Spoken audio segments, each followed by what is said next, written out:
شروع کرتا ہوں اللہ تعالیٰ کے نام سے جو بڑا مہربان نہایت رحم کرنے والا ہے۔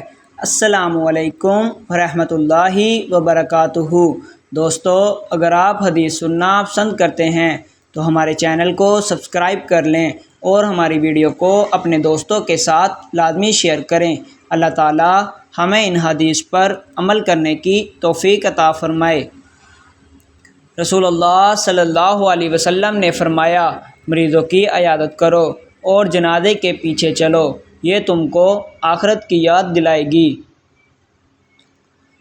حضرت انس بن مالک رضی اللہ تعالیٰ عنہ سے مروی ہے کہ رسول اللہ صلی اللہ علیہ وسلم نے فرمایا، جو شخص اپنے رزق میں برکت چاہے یا اپنی وفات کے بعد ذکر خیر چاہے تو اسے صلح رحمی کرنی چاہیے اور چاہیے کہ لوگوں کے ساتھ حسن سلوک کرے۔